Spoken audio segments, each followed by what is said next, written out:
Hello, my name is MaeLin Levine. Welcome to Visual Asylum. Today we're going to take you on a studio tour of our office space and have a discussion on design and education.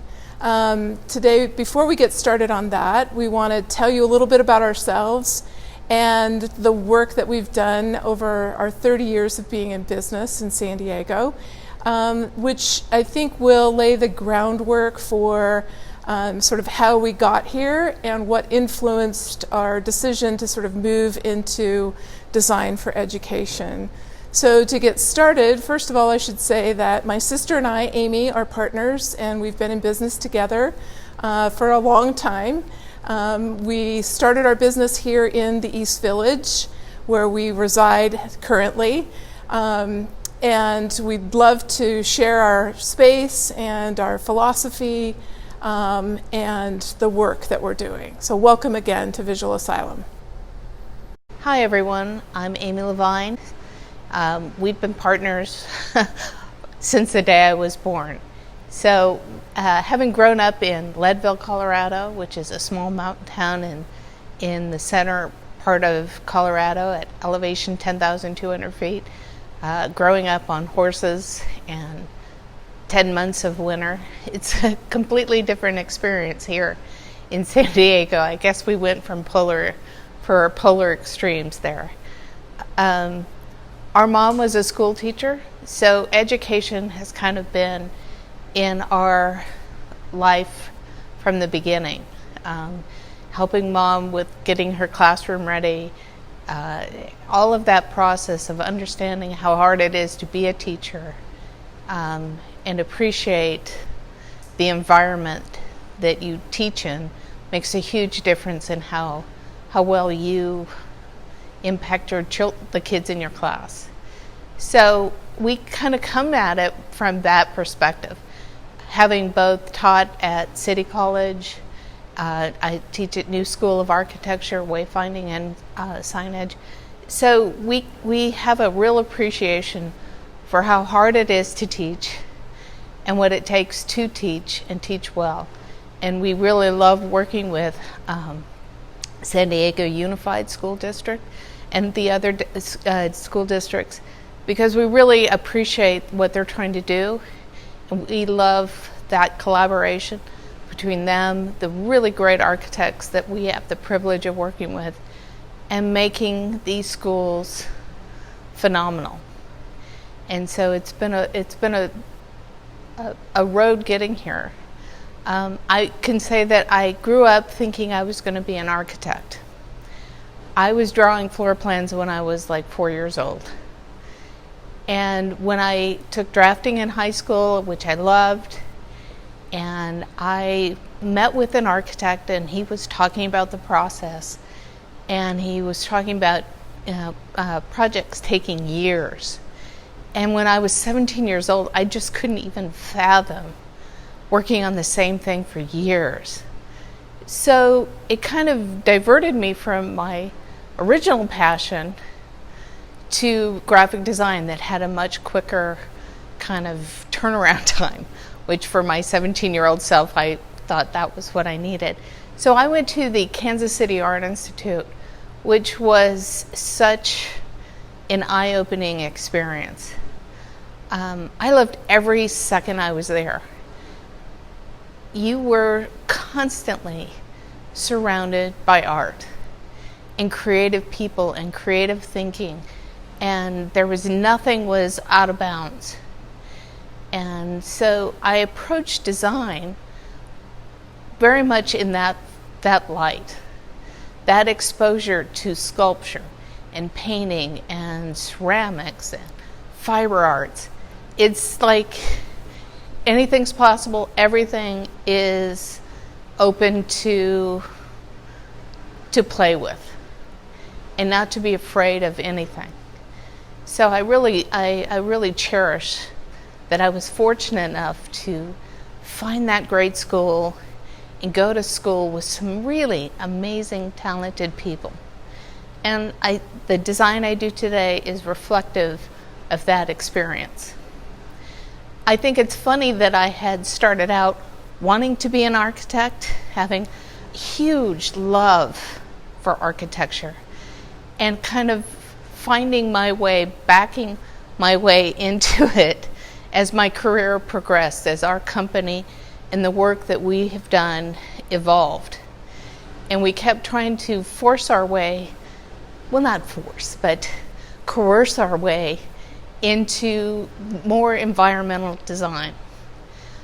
We'd have a branding client, we'd redo their brand, and we'd talk them into, well, their physical space really needs to reflect the brand, so there isn't that disconnect from what they see in their print materials to when someone walks in the door, that experience feels cohesive. And the more we did it, and then we started doing the casino work, which was so much fun. And we had the great privilege of working with Maristar Casinos. And the owner was Craig Nielsen, a quadriplegic who built this $1 billion business out of his bedroom. And I remember the first time he would bring all the teams into Vegas twice a month. And we would get carted into his palatial estate, and we'd present to him in his bedroom. And you would sit there, kind of sit back and think, boy, this is really weird. But it was MaeLin refers to it as kind of the master's class, because we were there with other the architects of the working on the site, the interior design teams, the other graphic designers working on other restaurant branding, the food and service, we saw every aspect. And you would present to Craig in his bedroom, and you'd get to watch how everyone else presented.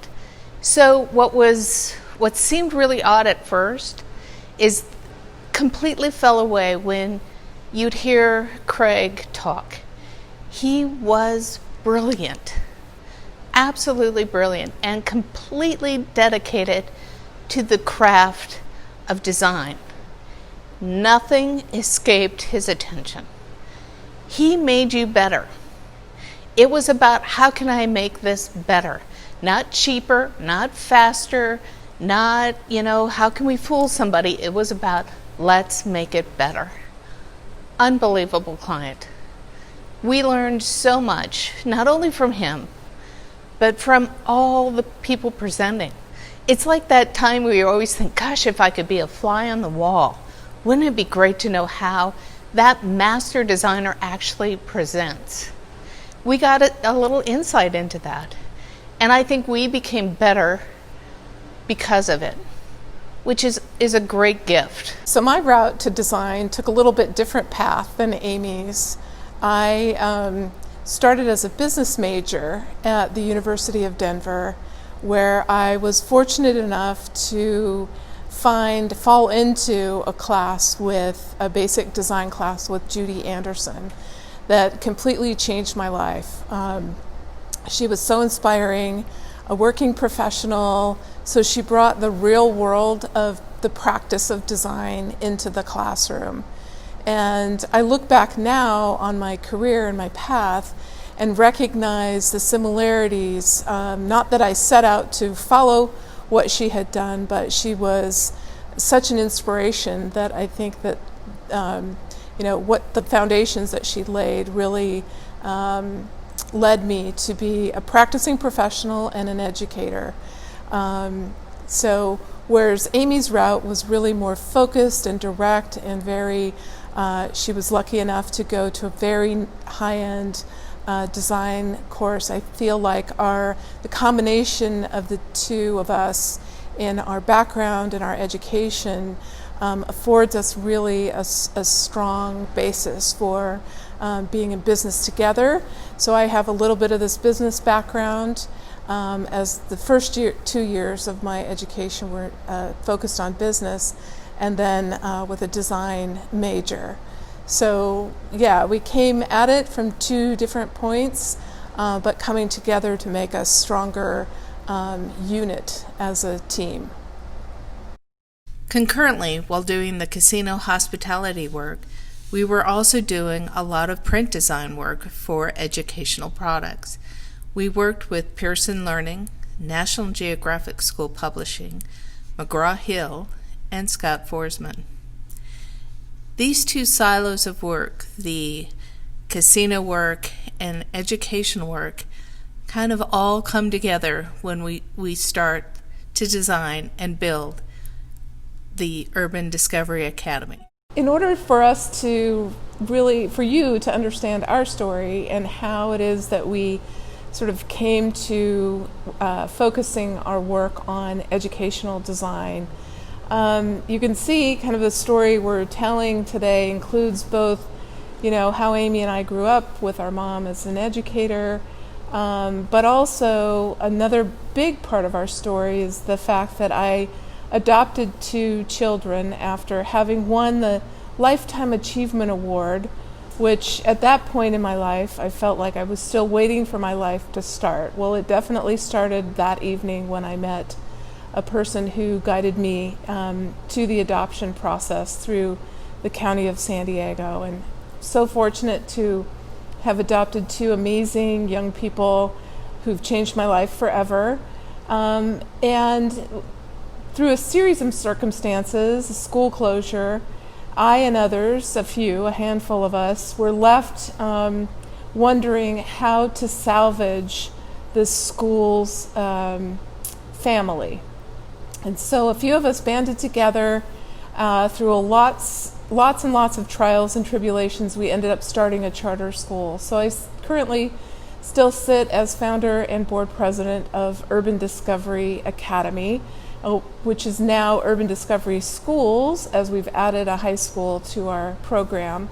And the work that Amy and I did for free for Urban Discovery Academy ended up being a stepping stone to a body of work that we are so incredibly proud of.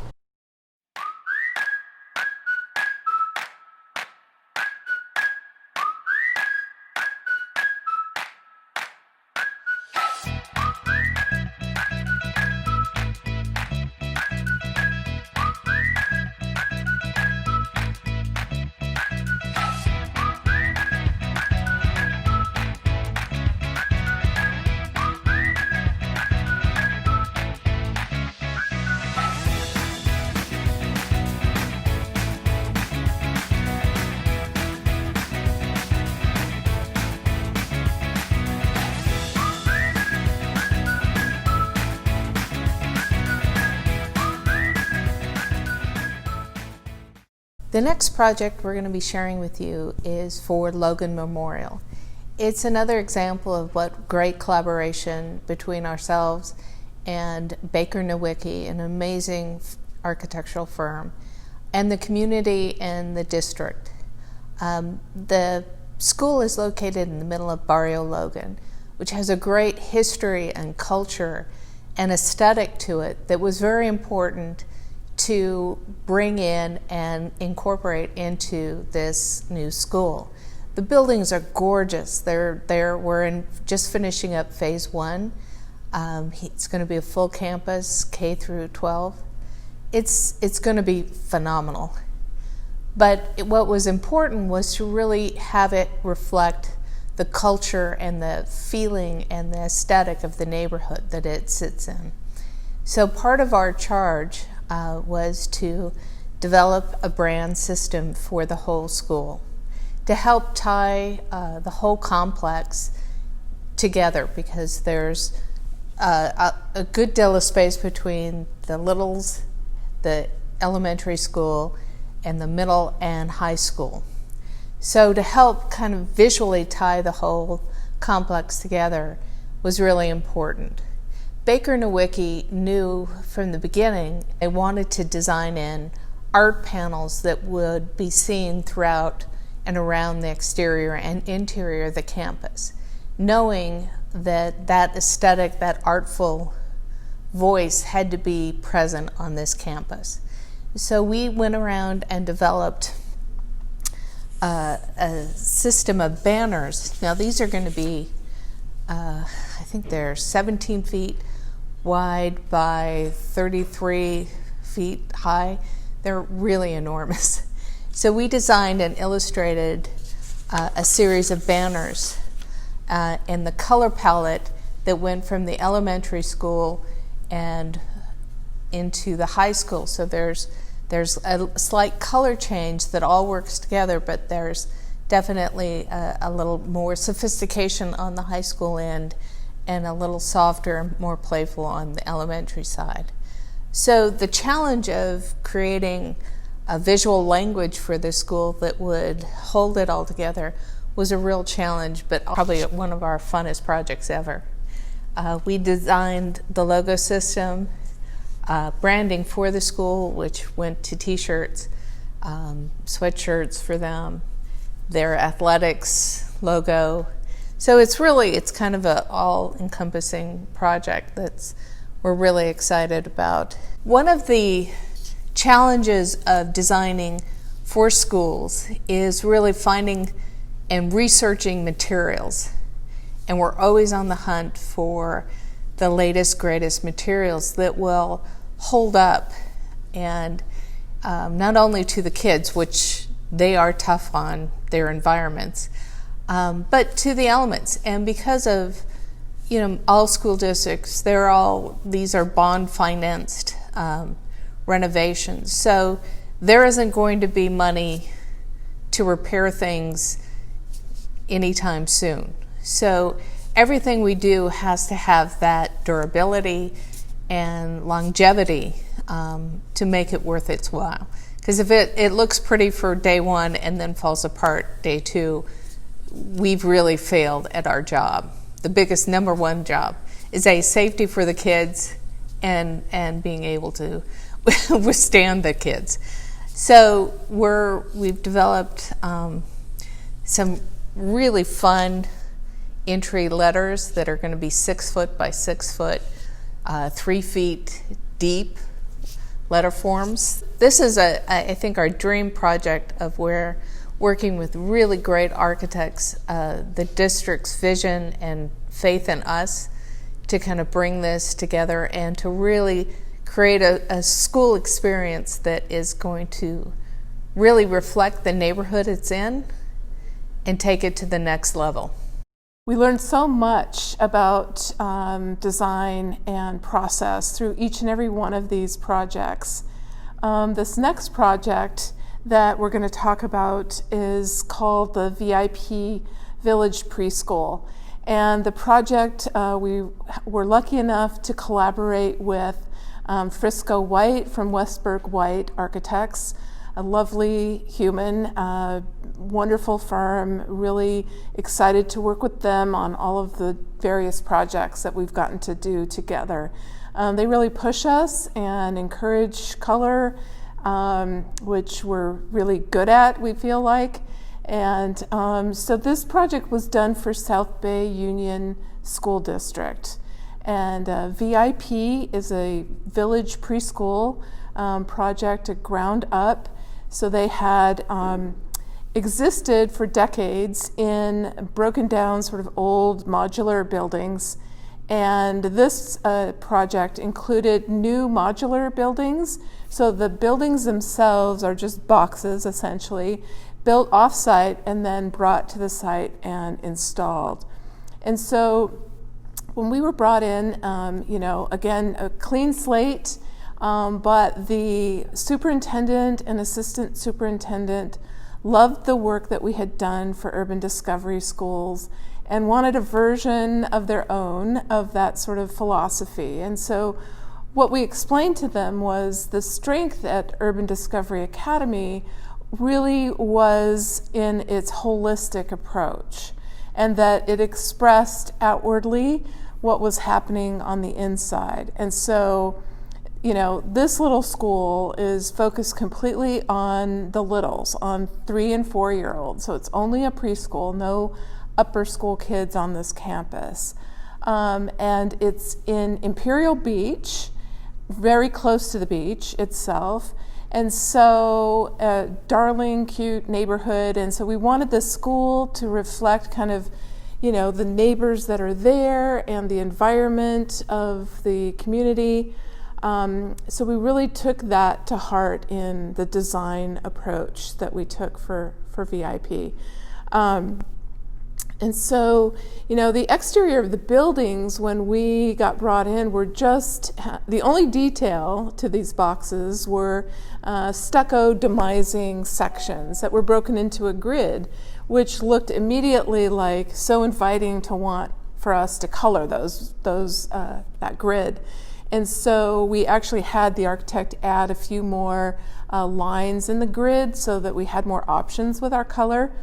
And we'll demonstrate now through a slide presentation about our process. So typically what we like to do is we'll show 3 to 5 concept directions to the school, so the principals we can gauge their level of personality in each of the different designs.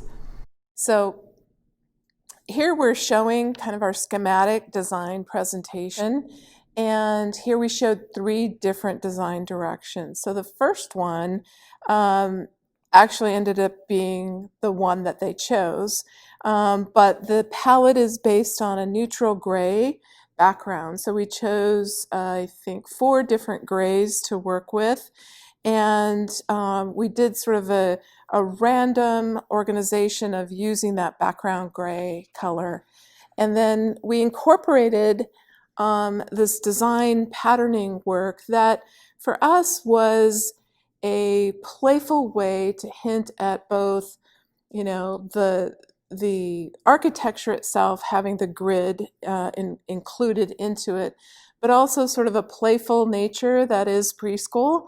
So there's a little bit of a gaming element to the design, X's, and the idea of sort of motion and constant movement and playfulness.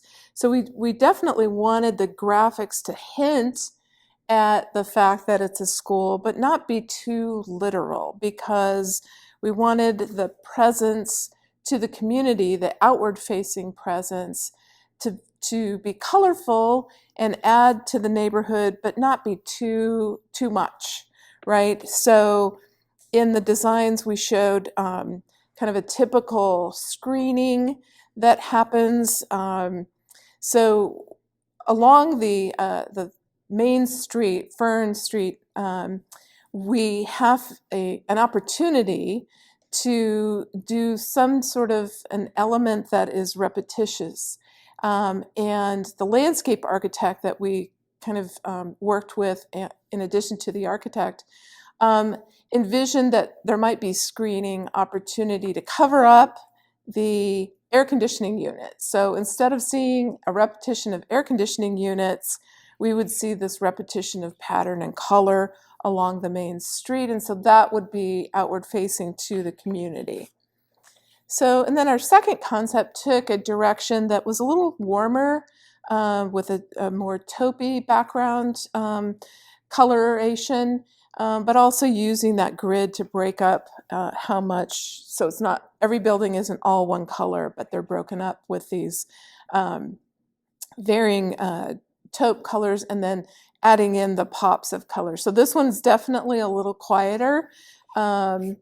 And the screening pattern incorporated typography, so a random alphabet. But in that random alphabet, we also see the VIP sort of pulled out. And then we like to show how the holistic approach would roll out into wayfinding and signage as well. And then the third option was really playing off of the idea that we're close to the ocean and to the natural habitat celebrated at the estuary there just blocks away. And so we picked up on the blues and greens for the building colors. And we used a sun graphic as a possible icon to use as an identity system for the school. They already had a logo that incorporated a sun sort of element. We just tried to improve upon what they already had. So as I mentioned, they went with option number 1. So again, our approach with a holistic approach to design, after we've walked you through sort of our process to get to this final design decision that was approved by the district. So, it was not only exterior color, but how would that actually translate? So from the street front, we wanted an experience for parents and students to be consistent. So what you see on the street, your eye is you follow all the way through the front door. So the experience is one.